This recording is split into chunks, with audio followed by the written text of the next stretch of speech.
तर लक्षद्वीप हे अत्यंत सुंदर अशा पद्धतीचं जवळजवळ 27 बेटांचा हा तो प्रदेश आहे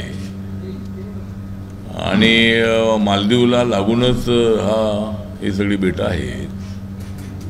तर त्या ठिकाणी फक्त त्यातली पॉप्युलेशन ही 70,000 फक्त पॉप्युलेशन आहे आणि लोकसभेचा मतदारसंघ आहे तो फक्त 65,000चा आहे. त्या ठिकाणी 27 बेटं आहे, त्याच्यामधल्या 10 बेटावरतीच त्या ठिकाणी लोक राहतात. पण बाकीची बेटं सुद्धा सुंदर आहेत, म्हणजे त्याच्या चोहोबाजूनी समुद्र आहे, अरबीचा समुद्र आहे.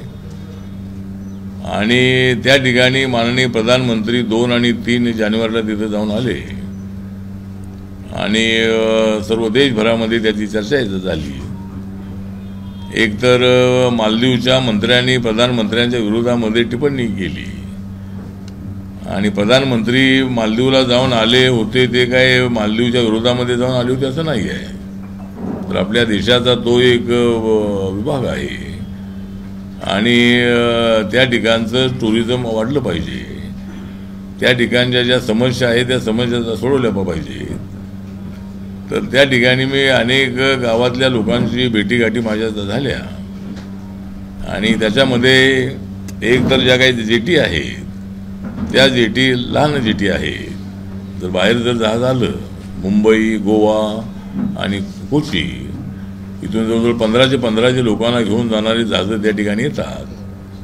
पण येतात आणि लोकांचा मुक्काम हा त्या जहाजात असतो, जेवण सगळं त्यांचं जहाजात असतं. कारण त्या ठिकाणी टुरिझमची किंवा हॉटेल्स वगैरे इथने अजिबात नाही आहेत.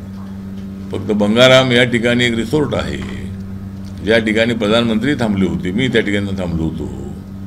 आणि त्या ठिकाणी जो स्कुबा नावाचं जे त्या ठिकाणी लोक याच्यामध्ये पोहतात, तर प्रधानमंत्रीही त्या ठिकाणी पोहले होते, मी त्या ठिकाणी जाऊन पोहून आलो.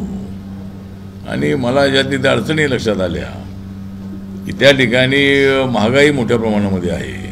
कारण सगळे त्या ठिकाणी फक्त नारळ हेच त्या ठिकाणी येतात, भाजी सब्जी वगैरे अजिबात तिथं उगवत नाही आहे. दुसरी कुठली पिकं त्या ठिकाणी होत नाही आहेत. फक्त कोकोनट आणि मासेमारी हाच त्या ठिकाणी धंदा आहे.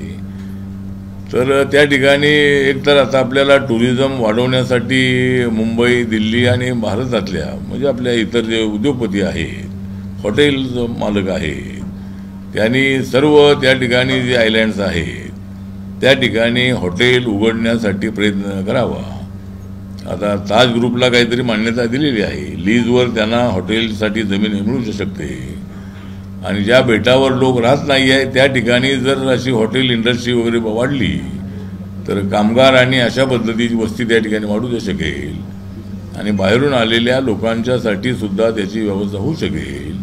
मग त्या ठिकाणी मोठ्या प्रमाणामध्ये टुरिस्ट जाऊ शकतील. त्या ठिकाणी एकतर पिण्याच्या पाण्याचा प्रश्न आहे. कारण तिथं त्या बेटावर जरी बोर काढली तरी त्या बोरचं पाणी खारं असतं, त्यामुळं त्यांना पिण्याच्या पाण्याची मोठी अडचण आहे. त्या ठिकाणी जिथं लोकवस्ती आहे तिथं प्लॅन्ट लावलेले आहेत गव्हर्नमेंटच्या वतीनं आणि खारं पाणी गोडं करण्याच्या संबंधातला प्रोजेक्ट त्या ठिकाणी आहे. तर ते पाणी त्यांना प्यायला दिलं जातं. त्यानंतर एका बेटाकडून दुसऱ्या बेटाकडे जाण्यासाठी शिपशिवाय दुसरा मार्ग नाही. हेलिकॉप्टर आहे त्या ठिकाणी, पवन हंस हेलिकॉप्टर आहे, पण सगळ्यांना हेलिकॉप्टरने जाणं परवडणं अशक्य आहे. म्हणून जे लोकल शिप आहेत या बेटातून त्या बेटाकडे जाणारी, त्या शिपची संख्या वाढवली पाहिजे अशी मागणी त्यांनी माझ्याकडे केलेली आहे. त्यानंतर जी मोठी जेटी आहे त्या मोठी जेटी जर 2-3 त्या ठिकाणी झाल्या तर बाहेरून येणारी जहाजं जी आहे ती त्या ठिकाणी लागू शकतील आणि मग त्यामधले जे टुरिस्ट आहे ते टुरिस्ट 1 दिवस 2 दिवस त्या भागामध्ये राहू शकतील. त्यामुळं तिथला टुरिझमचा बिझनेस त्या ठिकाणी वाढेल. तर अशा पद्धतीची त्यांची मागणी आहे. त्या ठिकाणी जे अगती एअरपोर्ट त्या ठिकाणी आहे ते एअरपोर्ट छोटं एअरपोर्ट आहे आणि कोचीवरून एकच विमान त्या ठिकाणी जातं आहे. कोचीवरून अगती एअरपोर्टला जाणारं एकच विमान आहे. आणि ती विमान संख्या वाढवायची असेल तर एअरपोर्ट मोठं करण्याची तिथली मागणी आहे. त्यासाठी मी ज्योतिरादित्य शिंदे यांना भेटू, मी त्यांच्याकडं सगळा प्रस्ताव मी देणार आहे. आणि त्या ठिकाणी जर बोईंग वगैरे विमानं आली तर टुरिस्टना त्या ठिकाणी चांगली सुविधा होऊ शकेल. आणि मुंबईवरून डायरेक्ट त्या ठिकाणी जसं अंदमान निकोबारला पोर्ट ब्लेअरला मोठ्या प्रमाणामध्ये विमानं जातात. मुंबई, दिल्ली, नंतर मद्रास आहे, आपलं चेन्नई आहे, बेंगलोर आहे, हैदराबाद आहे, लखनौ आहे, अशा अनेक ठिकाणाहून तिथं विमानं जातात आणि रोज हजारोच्या संख्येने तिथं टुरिस्ट येतात.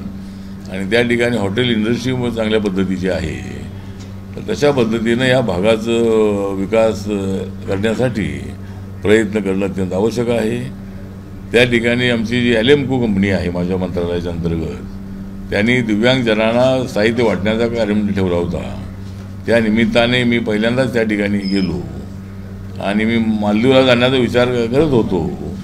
पण प्रधानमंत्र्यांच्या दौऱ्यानंतर जे काय मालदीवच्या लोकांनी काय मंत्र्यांनी जी टिप्पणी केली, त्यामुळे आपण मालदीवचा दौरा रद्द करून आपण लक्षद्वीपच्या दौऱ्याकडे आम्ही गेलो आणि अत्यंत सुंदर अशा पद्धतीचा तो इलाका होता. तर या त्यांचे जे काही प्रश्न आहेत त्याच्यासाठी मंत्री म्हणून मी त्यांना आश्वासन दिलेलं आहे की आपल्याला मदत करण्याचा प्रयत्न नक्की आपण करणार आहोत. आणि त्या ठिकाणी जे नोकर आहेत ते सरकारी नोकर 4,000पर्यंत आहे आणि बाकीची कुठली इंडस्ट्री नाही. आता हॉटेल फक्त मी सांगितलेलं ते फक्त आहे. तर जर हॉटेल्स वगैरे वाढले तर लोकांना रोजगारी मिळेल आणि त्या ठिकाणी एक चांगला विकास होण्यासाठी मदत होऊ शकेल. त्या ठिकाणी एक मिनिट,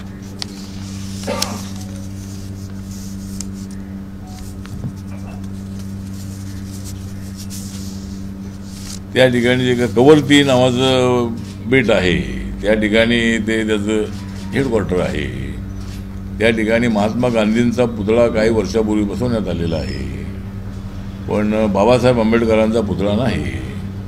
त्यामुळं लक्षद्वीपमध्ये कवरती या ठिकाणी बाबासाहेबांचा पुतळा बसवण्यासाठी मी ॲडमिनिस्ट्रेटरचे ॲडवायझर आणि त्या ठिकाणी जे कलेक्टर आहे त्यांच्याशी चर्चा केलेली आहे आणि त्यांनी पुतळ्यासाठी जागा उपलब्ध करून देण्याचं मान्य केलेलं आहे आणि मी पुतळा उपलब्ध करून देण्याचं मान्य केलेलं आहे. त्यामुळे ऑक्टोबर महिन्यामध्ये त्या ठिकाणी बाबासाहेब आंबेडकरांचा पुतळा, पूर्णाकृती पुतळा त्या ठिकाणी बसवण्याचा प्रयत्न आपण नक्की करणार आहोत. आणि अशा पद्धतीनं माझा दौरा 2 दिवसाचा राहिला. पण आणि दुसरा विषय जो आहे तो सध्या लोकसभेच्या निवडणुकांचा. मार्चच्या पहिल्या आठवड्यामध्ये आचारसंहिता जाहीर होण्याची शक्यता आहे, म्हणजे शक्यता आहे म्हणजे होणारच आहे. आणि निवडणुका ज्या आहेत त्या एप्रिल आणि मेमध्ये निवडणुका होतील. त्यामुळं या निवडणुकांमध्ये नरेंद्र मोदींच्या नेतृत्वाखाली नक्कीच आम्ही 400 जागा जिंकू.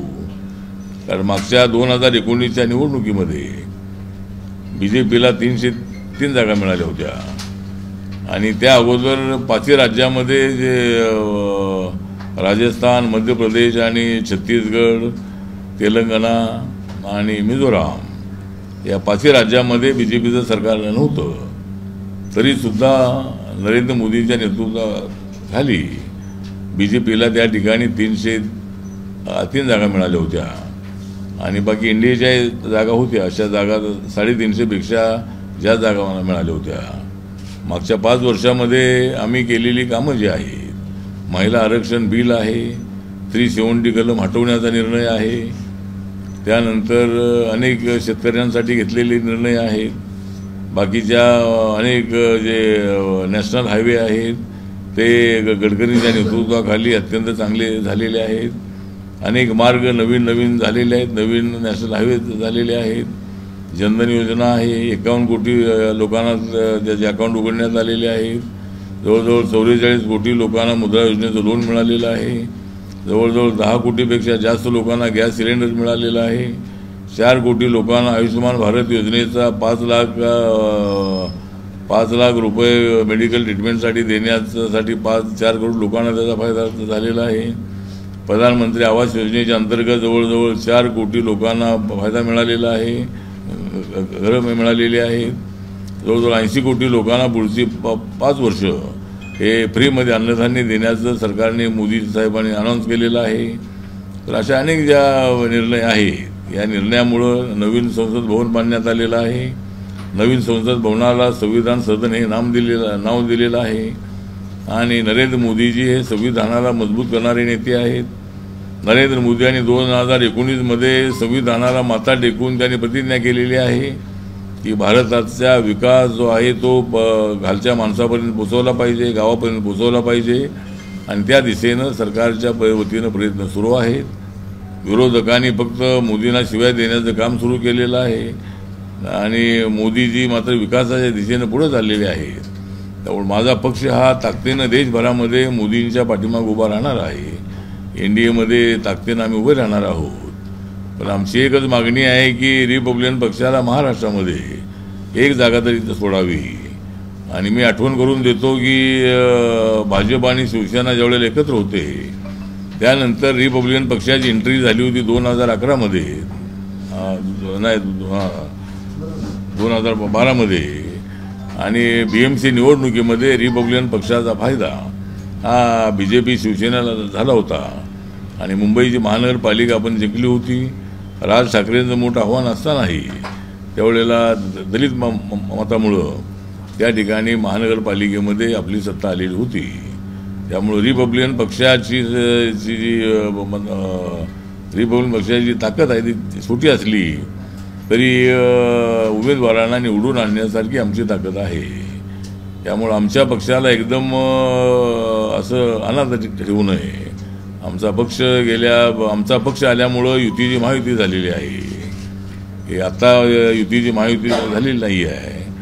तर RPI सोबत आला 2012मध्ये BMC निवडणुकीमध्ये.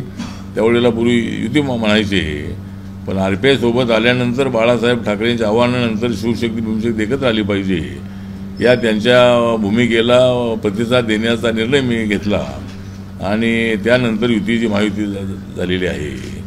त्यामुळे रिपब्लिकन पक्षाला विसरून चालणार नाही आहे. रिपब्लिकन पक्ष हा त्यांचा अविभाज्य घटक आहे. मोदींच्या नेतृत्वाला बळकट करण्यासाठी आम्ही काम करतो आहोत. आणि त्यामुळं RPIला एक तरी तिकीट देण्याचा निर्णय घ्यावा. माननीय देवेंद्र फडणवीस यांच्याकडून आमची अपेक्षा आहे की त्यांनी आम्हाला एक तरी शिर्डीची जागा जी आहे या शिर्डीच्या जागेवर उभं राहण्याची माझी इच्छा आहे. त्यामुळं एक जागा तरी RPIला सोडली पाहिजे अशा पद्धतीचा आमच्या पक्षाचा आग्रह आहे. आणि त्याचा निर्णय एकनाथ शिंदेजी, देवेंद्र फडणवीस, अजितदादा पवार यांनी घ्यावा.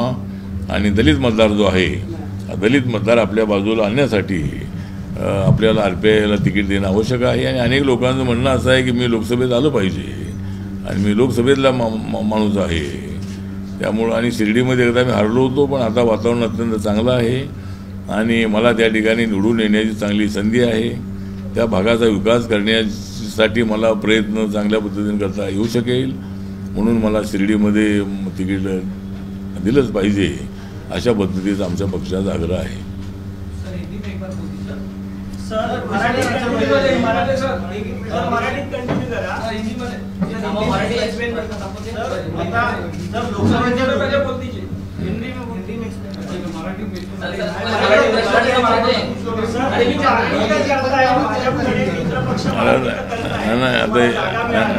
नाही हिंदीमध्ये नाही हिंदीचं सांगतो थोडं आणि मग प्रश्न विचारा. तो मैं लक्षद्वीप का 2 दिन का दौरा करके मैं आया हूँ और लक्षद्वीप बहुत ही सुंदर प्लेस है. जिस तरह मालदीव भी अनेक बेटों का मालदीव है, उसी तरह लक्षद्वीप भी बहुत सुंदर है. 2 और 3 जनवरी को माननीय प्रधानमंत्री नरेंद्र मोदी जी वहाँ जाकर आए और उसके बाद मैंने निर्णय लिया कि मुझे मालदीव जाना था. लेकिन मालदीव में ना जाकर मालदीव वालों ने हमारे प्रधानमंत्री जी का अपमान किया था और प्रधानमंत्री जी कोई मालदीव के खिलाफ बोलने के लिए नहीं गए थे. उन्होंने इतना ही बताया था कि अपना लक्षद्वीप बहुत सुंदर है और लोगों ने यहाँ आना चाहिए, इतना उन्होंने बोला था.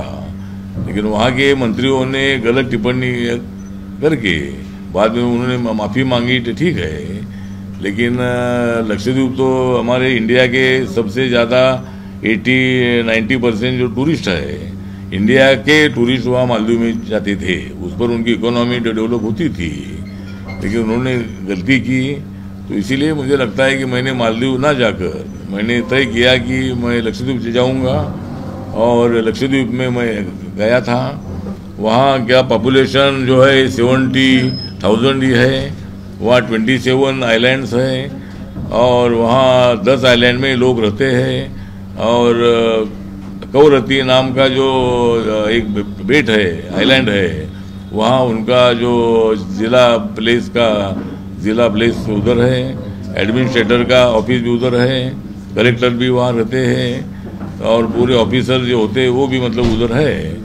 तो एक सुंदर इलाका है। मैंने भी क्यूबा स्विमिंग मैंने उधर किया था, और मुझे वो एरिया बहुत अच्छा लगा।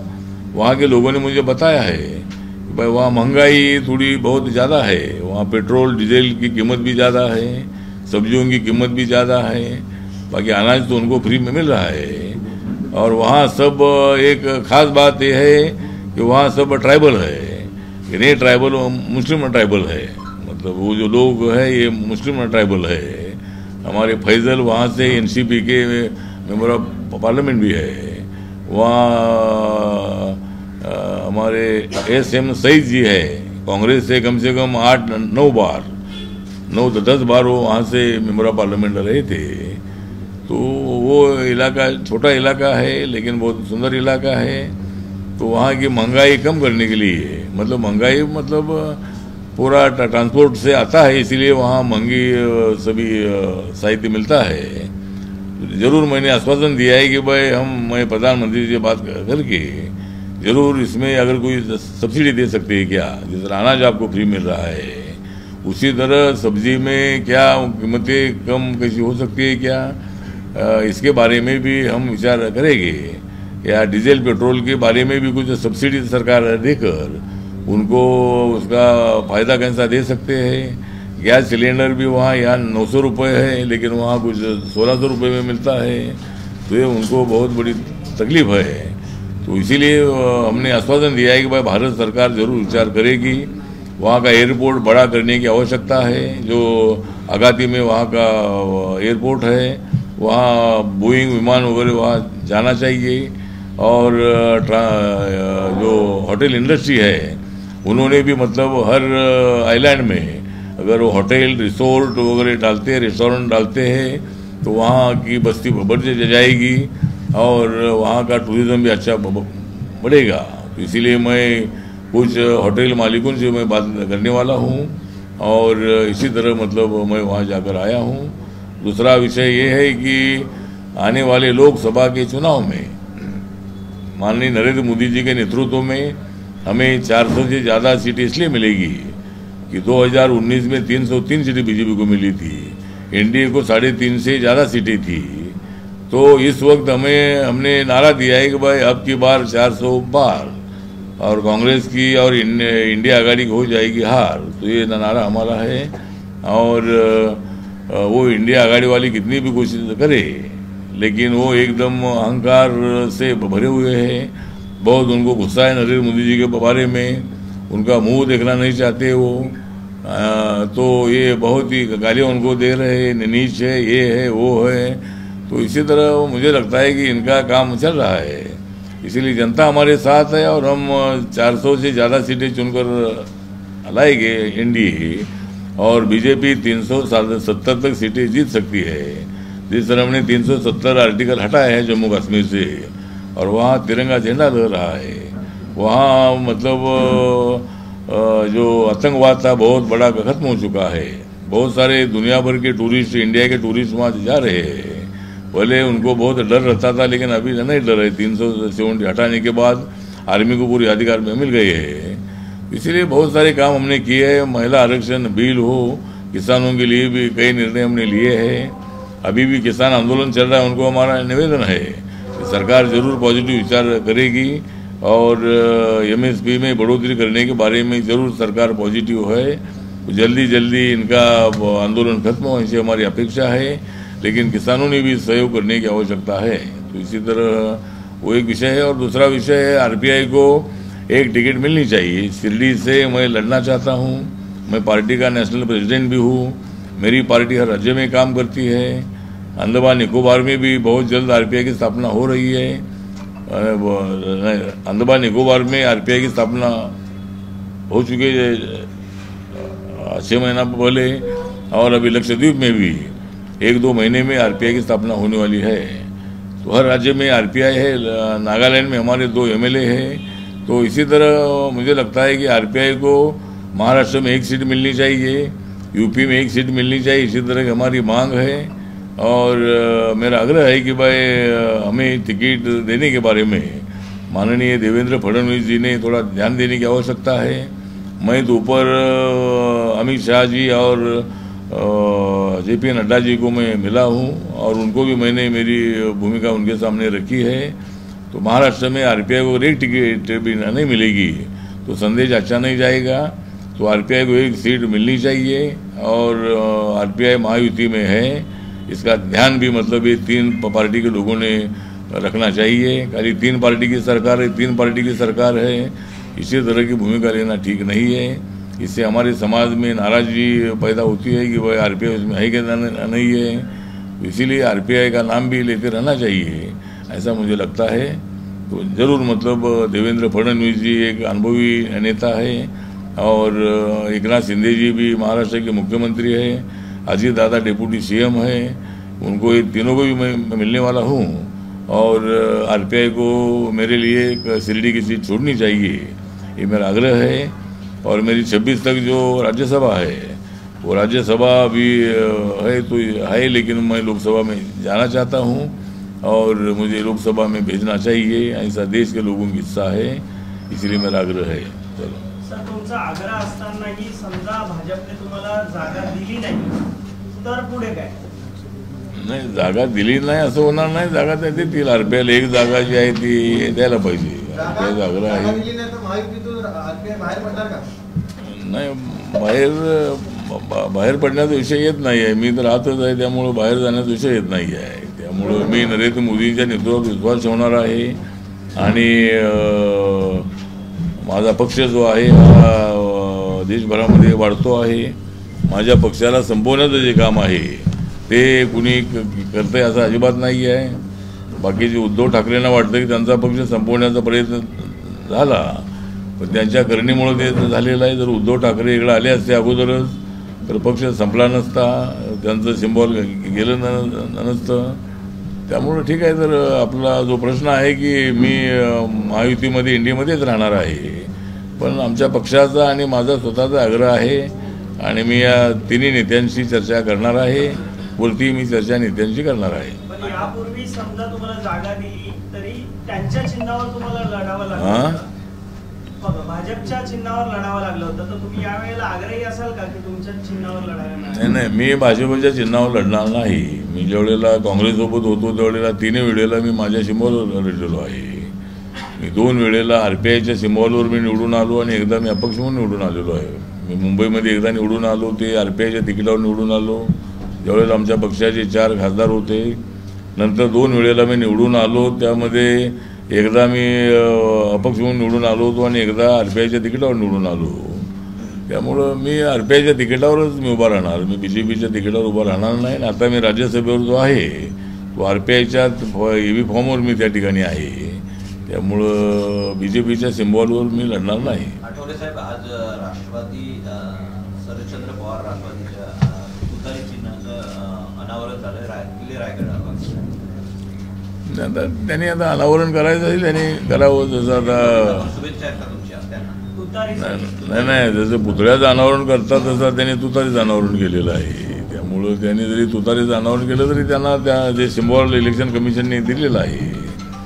त्यामुळं पवार साहेबांवरती अशी वेळ येणं हे आमच्यासाठी दुःखदायक आहे।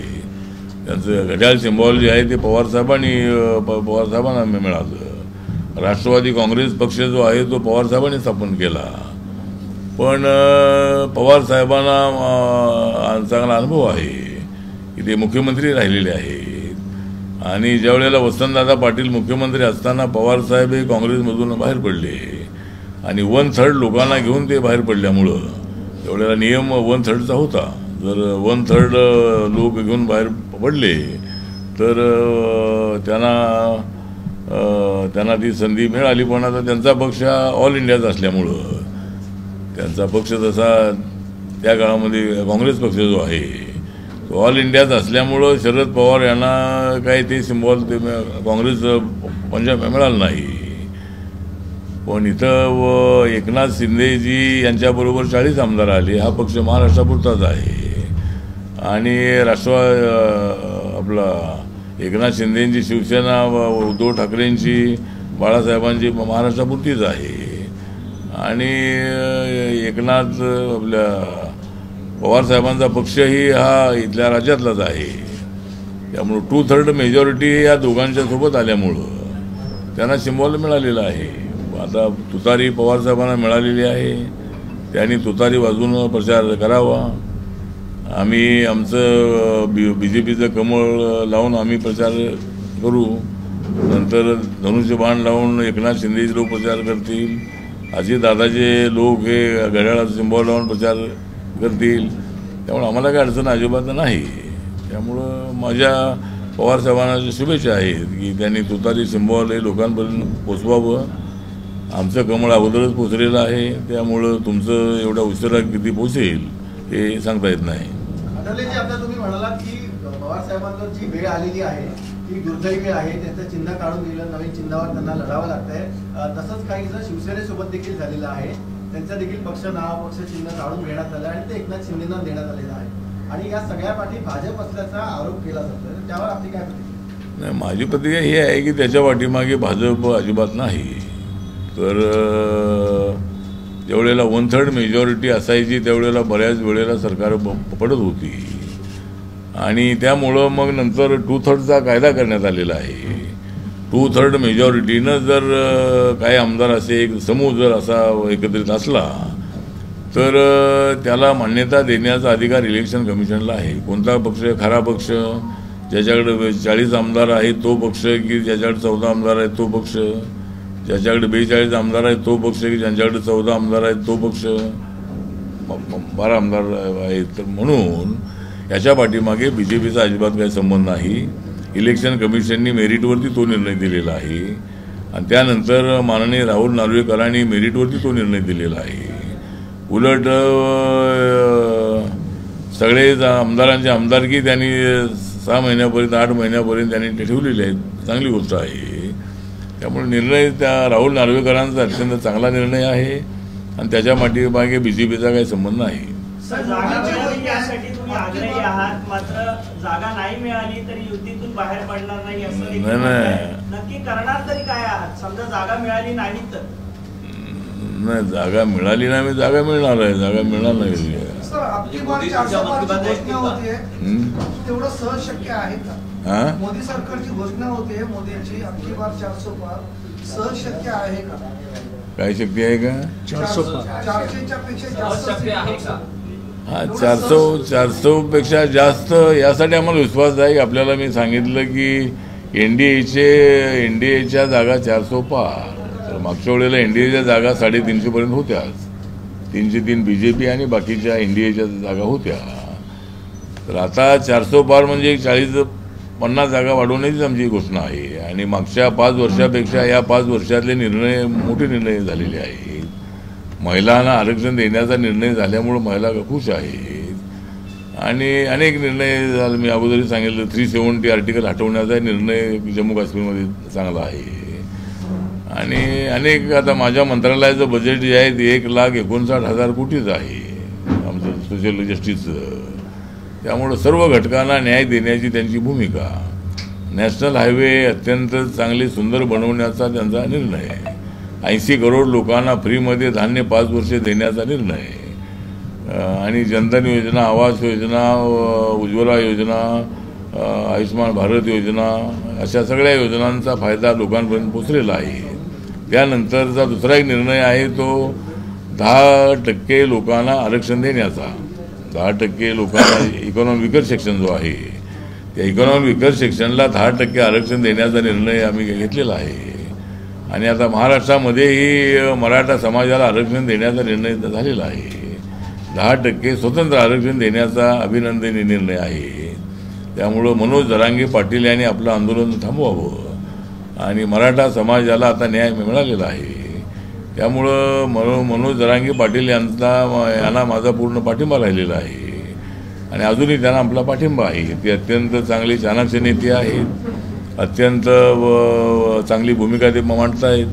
एका ग्रामीण भागातून आल्यानंतर इथे मराठा समाजासाठी त्यांनी फार मोठं काम केलेलं आहे.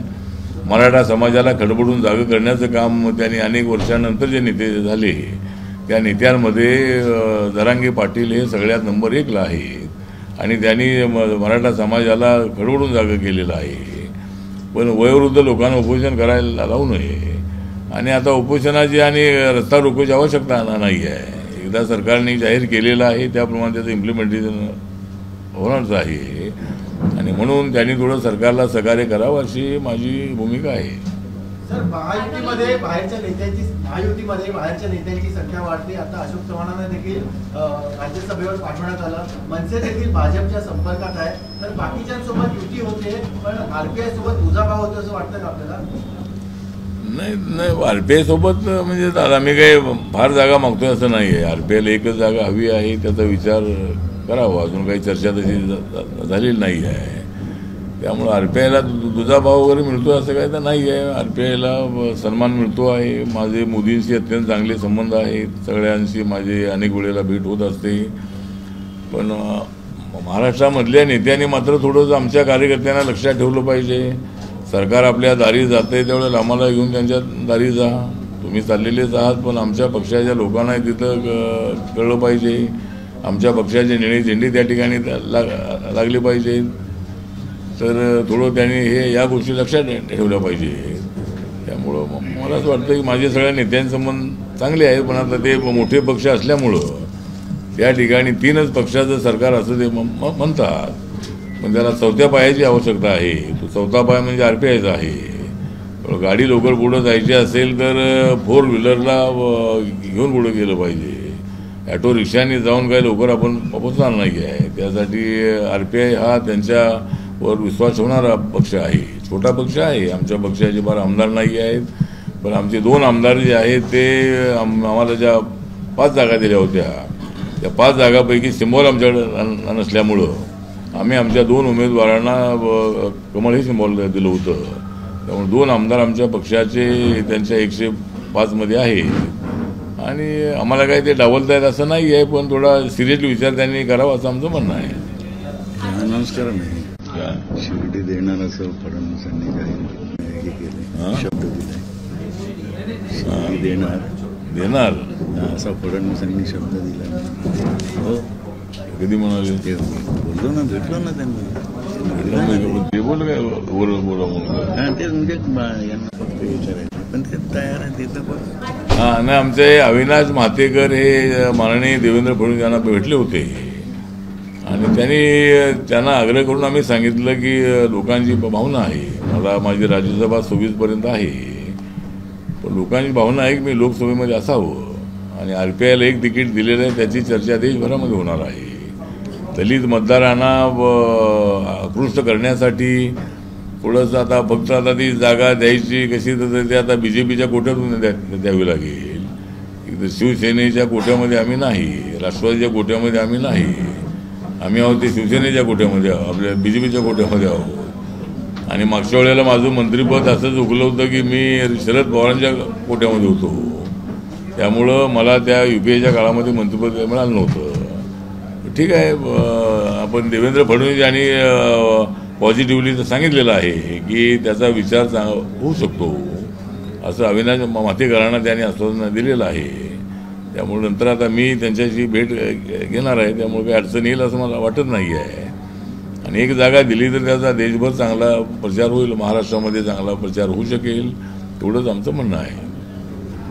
चला, ठीक आहे. चला, शेवटचा प्रश्न घ्या ना. हां, शेवटचा घ्या. पालिकेमध्ये जे सफाईची कामं चालतात तर स्वच्छ मुंबई प्रबोधन अभियान आहे त्या अभियानाच्या अंतर्गत काम करणाऱ्या विविध अशा सामाजिक संस्था आहेत, महिलांच्या संस्था आहेत, त्यात कार्यरत असणाऱ्या 10,400 स्वयंसेवकांवरती पालिकेच्या मनमानी कारभारामुळे बेरोजगारीची कुऱ्हाड कोसळते.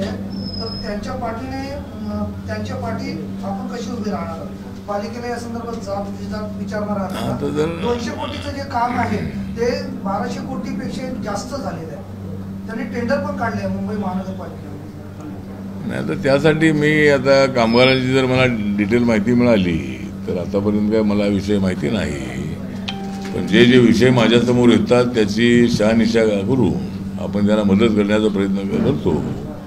तर 10,000 कामगारांना जर नोकरीवरून जर त्यांच्या नोकरीवर कुऱ्हाड कोसळणार असेल तर नक्की मी त्यामध्ये लक्ष घालेन आणि मुख्यमंत्री उपमुख्यमंत्र्यांना बोलून त्या कामगारांना कसा नाही देता येऊ शकेल त्याचा नक्की मी विचार करेन. फक्त मी त्यांच्याशी मी भेटून त्याची माहिती घेतो आणि त्यांना मदत. पवार साहब को चुनाव चिन्ह तुतारी मिला, अपने अंदाज में बताइए सर, तुतारी मिल गई पवार साहब को? नहीं, पवार साहब को तुतारी मिली तो मैं क्या करूं? नहीं, उनको मिल गई, उनको हार्दिक बधाई है. पवार साहब हमारे अच्छे नेता भी रहे हैं, हमारे मित्र भी रहे हैं और आज भी पवार साहब से मेरे संबंध अच्छे हैं. जब हम दिल्ली में हमारी मुलाकात होती है तब बाकी की बातें हम करते हैं लेकिन पॉलिटिकल बात नहीं करते हैं. अजीत दादा कहीं से गए मैं नहीं पूछता हूँ और तुम क्यों इधर गए वो भी मुझे पूछते नहीं है. तो लेकिन ऐसी हमारी दोस्ती है. तो पवार साहब को इतनी उम्र में पवार साहब इतना काम कर रहे बहुत अच्छी बात है, लेकिन अजीत दादा ने उनको काम पे लगाया है. तो इसीलिए मुझे लगता है कि उनको तुतारी मिली है. तुतारी एक अच्छा सिंबल है और वो राष्ट्रवादी कांग्रेस इसका प्रचार करे. उनको हमारी बधाई है. जैसे आपने कहा कि आपकी मांग है कि महाराष्ट्र में एक सीट आरपीआई को दिया जाए और यूपी में एक सीट दिया जाए, तो महाराष्ट्र के लिए आपने देवेंद्र फडणवीस जी से मुलाकात की, बात करने की कोशिश की है, तो यूपी में आप किससे बात करेंगे? यूपी हाँ, यूपी के लिए भी मैंने मतलब उत्तर प्रदेश का जो क्लाइमेट है सद्या अभी तो 80 की 80 सीट बीजेपी की चुनकर आएगी ऐसा वातावरण है. वहाँ सपा बसपा अलग अलग लड़ रहे हैं, वहाँ कांग्रेस सपा एक साथ लड़ रहे, ठीक बात है, उससे कोई हमको फर्क नहीं पड़ेगा. लेकिन अपने चौधरी का नाम क्या है, जयंत चौधरी जो अखिलेश यादव जी के साथ थे विधानसभा के चुनाव में, उसके बावजूद भी बीजेपी को बहुत अच्छी सीटें मिली थी. तो मुझे लगता है बीजेपी, हमने योगी आदित्यनाथ जी से बात की है कि मुस्लिम कम्युनिटी आरपीआई के साथ बड़ी संख्या में आ रही है, तो नगीना या समल की जो सीट है वो दोनों में से एक सीट हमको मिलनी चाहिए. इसका एक पत्र मैंने अमित शाह जी और जेपी नड्डा जी को दिया है और योगी आदित्यनाथ जी से मैंने बात की है. और 4 मार्च को एक बड़ी रैली लखनऊ में हमने रखी है जिसमें 25-30 हज़ार लोग जमा हो गए और उसमें मुख्यमंत्री साहब को मैंने निमंत्रण दिया है. अभी तक उनका क्लियरेंस आया नहीं है, लेकिन 4 तारीख को एक अच्छी रैली आरपीआई हो रही है और बहुत सारे बहुजन समाज पार्टी के लोग आरपीआई में आ रहे हैं. तो यूपी में भी हमको एकाधी सीट मिलती है तो उसका फायदा ज़्यादा बीजेपी को होगा. और इस वक्त 80 की 80 सीटें मतलब बीजेपी को मिलेगी ऐसा हमें पूरा विश्वास है.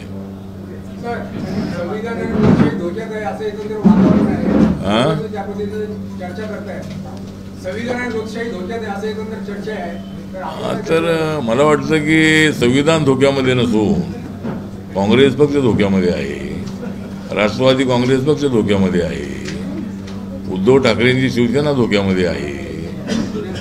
तर हे सगळे पक्ष धोक्यामध्ये आहे. त्यामुळं संविधान धोक्यामध्ये कधी येऊ शकत नाही. जर संविधानाला झाला धोका तर आम्ही करून टाकू त्यांचा खोका. तर संविधानाला असा धक्का लागू शकत नाही. आणि नरेंद्र मोदी यांनी 2019 मध्ये संविधानाला माथा टेकून शपथ घेतलेली आहे. नरेंद्र मोदी यांनी नव्या संसद भवनाला संविधान सदन हे नाव दिलेलं आहे. नरेंद्र मोदी यांनी बाबासाहेबांच्या अनेक स्मारकाची कामं पूर्ण केलेली आहेत. मुंबईमध्ये 3,700 कोटी रुपये किमतीची इंदू मिलची जागा ही बाबासाहेबांच्या स्मारकाला दिलेली आहे आणि त्या ठिकाणी 350 फुटाचा आणि 100 फुटाचं फाउंडेशन असा 450 फुटाचा भव्य पुतळा तिथं उभा राहणार आहे. जवळजवळ 4-4.25 लाख स्क्वेअर फीटाचं बांधकाम त्या ठिकाणी होणार आहे आणि अत्यंत सुंदर असं वर्ल्डमधलं अत्यंत भव्य दिव्य स्मारक त्या ठिकाणी होणार आहे. तर अनेक कामं नरेंद्र मोदींनी केलेली आहेत.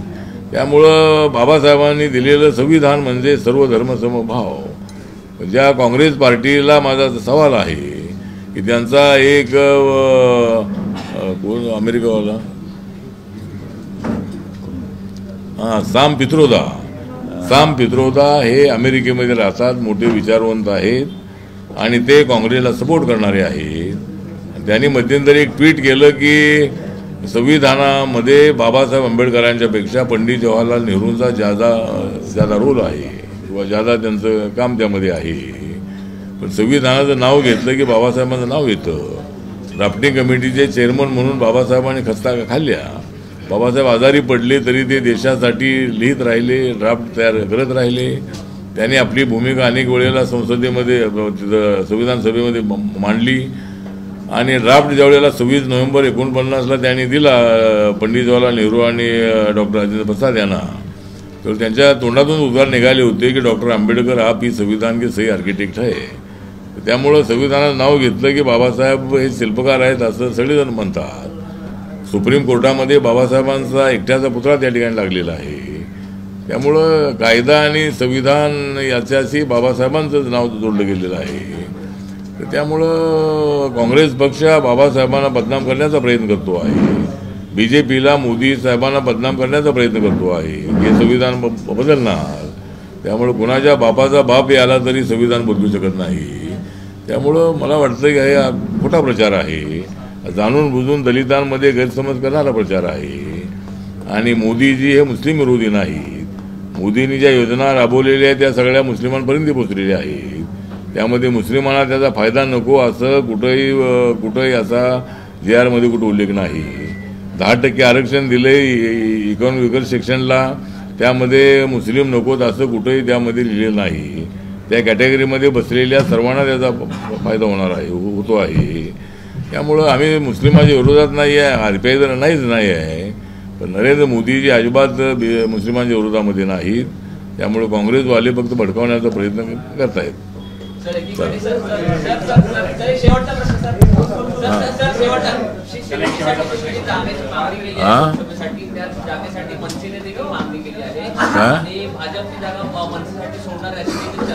कोणी मागणी केली? मनसेने मागणी केली तरी मला वाटतं की मनसेला काही जागा मिळतील असं नाही आहे. आणि माझं व्यक्तिगत मत असं आहे की राज ठाकरे हे महाराष्ट्रातले अत्यंत चांगले नेते आहेत. त्यांचं भाषण अत्यंत चांगलं असतं, सभाची मॅनेजमेंट अत्यंत चांगली असते, पण त्यांना मतं मिळत नाहीत. हे त्यांच्या अनेक निवडणुकांवरून आपण पाहिलेलं आहे. त्यामुळं मनसेला इथं महायुतीमध्ये आणून काय फारसा फायदा होणार नाही आहे. आणि त्याचा इफेक्ट जो आहे तो नॉर्थ इंडियामध्ये वगैरे BJPला होऊ शकतो निगेटिव्ह. त्यामुळं राज ठाकरे यांनी स्वतंत्र लढणं हे त्यांच्या फायद्याचं आहे. त्यांनी अशा युतीमध्ये वगैरे येणं हे योग्य नाही असं माझं मत आहे.